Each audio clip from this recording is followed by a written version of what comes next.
An officer arrested a wheelchair-bound man for kicking in someone's door. Now that officer is off the force. This is Behind the Investigation with Atlanta News First Investigates. I'm Sierra Cummings. I've got investigative reporter here, Andy Parati.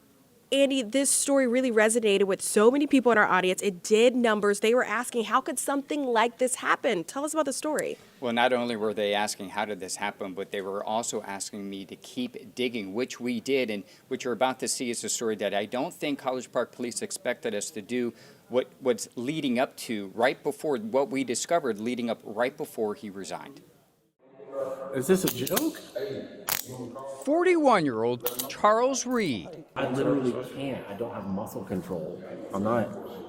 Oh my God! Oh my God! Falls to the floor inside the College Park Police Department in March after an officer arrested him for a crime he did not commit. All right, push it up. What's the warrant for? I broke into somebody's house. Accused of assaulting this woman, I've been better. Catherine Jensen, in 2024, and kicking down her front door. You say he kicked the door in? He did. Here's what Charles told Atlanta News First Investigates in April. She said I kicked in the door. And why is that a problem? Because I'm in a wheelchair and have been for 25 years.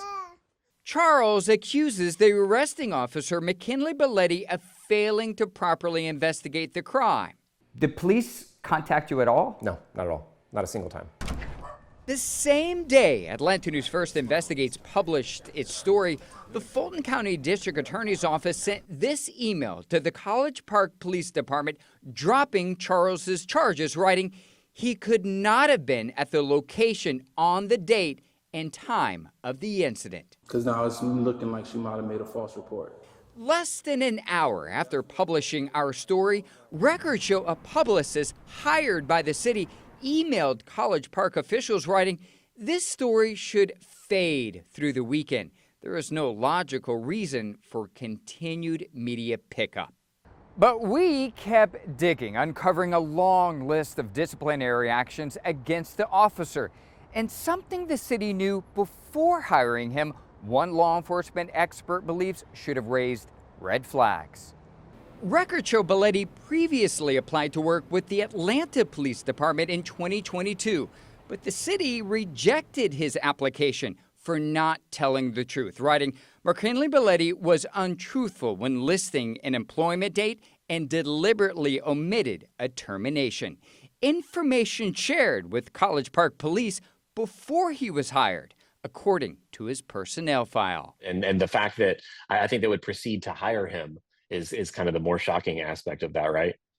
After hiring Belletti, College Park records show he was disciplined at least 8 times in 2 years since joining the force in July 2023, including falling asleep during an extra patrol job, going AWOL on duty, clocking in more time than he actually worked, and accidentally deploying a taser inside the department.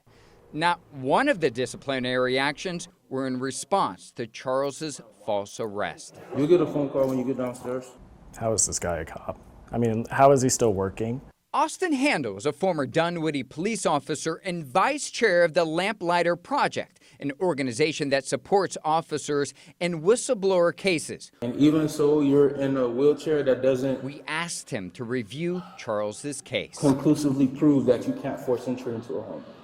And it's mostly shocking because this officer didn't look into it at all. All he had to do was call around, maybe actually set up a time to meet with the guy and actually get his side of the story. He's a young cop. Young cops make mistakes. Should everything that he was disciplined for been considered a teachable moment? I think that if they were going to teach him and they were actually invested in him developing as a good law enforcement officer for the city, then they would have stayed on him and mentored him and been watching him. And there was an officer involved in this that tried to do that. Might need to call the district attorney's office, because if the door was kicked in, he didn't kick it in. But that doesn't change the fact that there's a liability, and then it doesn't change the fact that there's a requirement of the level of service that the citizen should have. According to College Park Police, Belletti resigned in lieu of termination in August. Atlanta News First reached out to him for an interview. He declined. I'm pretty sure the jail has things that can accommodate you. Off the force after facing multiple disciplinary actions and destroying a man's trust in law enforcement. Has the city ever apologized? No, haven't heard a single word from him. What would an apology mean to you? I think it would perhaps demonstrate like room for growth and improvement. The woman who falsely accused Charles of assaulting her, Katherine Jensen, has never been charged. We reached out to her, but she didn't respond. College Park Police also declined to sit down with us, but defends hiring Belletti. Its police chief telling us she did not identify anything during the hiring process that would have prevented the city from bringing Belletti on the force. To watch the full body camera video of Charles' arrest, go to this story on AtlantaNewsFirst.com. Andy Perotti, Atlanta News First investigates. Well, Andy, first I want to get into this officer's background because it seems like there was enough there to maybe have some questions for the next potential agency. But as we saw in your story, they felt like there was enough reason to hire him and give him a chance. You noted in this story that he resigned in lieu of termination. Do we know if the termination was connected to your reporting? We don't know. All we know is that according to his personnel file, that after the incident happened with Mr. Charles Reed, that he had been repeatedly disciplined for multiple things as the story laid out. And ultimately, he resigned in lieu of termination, and that's according to an email that the police chief provided me. And speaking of emails, you highlighted that email in this story where that outside firm said this is a story that should fade away throughout the weekend. And we know present day, the story did not fade away. In fact, it seemed to garner so much reaction in the days after you first reported on it. Why'd you feel the need to keep digging? I think it was just because viewers were asking us, hey, something doesn't feel right with this. What else is this officer accused of doing? And we wanted to get this story out a lot sooner. But the records request, we really had an issue with the College Park Police. We went back and forth. We had to get our attorneys involved to, come up with some sort of solution to getting the records in a timely fashion. And then that's when we saw what I believe was kind of crucial to the story, showing that they just dismissed our reporting. They dismissed this issue, saying that we don't probably have to worry about this in the future. There's another thing that we didn't report in the story that we found in the records, and that was a review of the arrest that he was involved with, Charles Reed's arrest, and essentially them saying, hey, he should have done a couple of things to do more due diligence, but ultimately he didn't violate any policies. I thought that was an extraordinary admission that they, in basically the same document, they're saying he should have called him, potentially connected with him sooner, and then essentially say he didn't do anything wrong. And some other things that I think are really important is that Charles Reed, he shared with us emails, multiple emails, as soon as he found out that he had this pending warrant for his arrest. He reached out to the officer emailing, saying, hey, I'd like to meet up, resolve this issue. There's obviously a big mistake. And it took, I think, 2 or 3 emails from Charles to this officer saying, I really want to meet. You would think that if Charles Reed really was a danger to the community, the officer would immediately go, yes, let's meet up right away.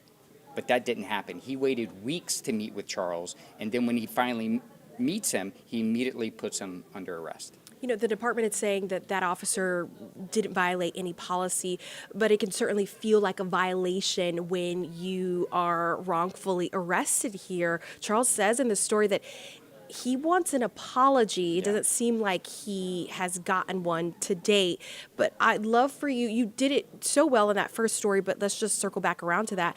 It can take an emotional toll on somebody to be arrested when they've done nothing wrong, and then it also has that trickle-down effect on their family. Yeah, Charles said that he didn't want to leave his house for weeks after the arrest. He simply felt that even though they had sort of resolved the issue after our story aired, he still felt very nervous about getting behind the wheel, because what if maybe they didn't update their system and it showed maybe an erroneous false arrest, a warrant out for his arrest that was faulty out there, and he gets arrested all over again. So this really, really impacts people's mental health when it comes to these things. Great reporting. Thanks so much, Andy. Thank you for tuning in to Behind the Investigation with Atlanta News First Investigates. For more on this story, go to atlantanewsfirst.com and click on the A&F Investigates tab.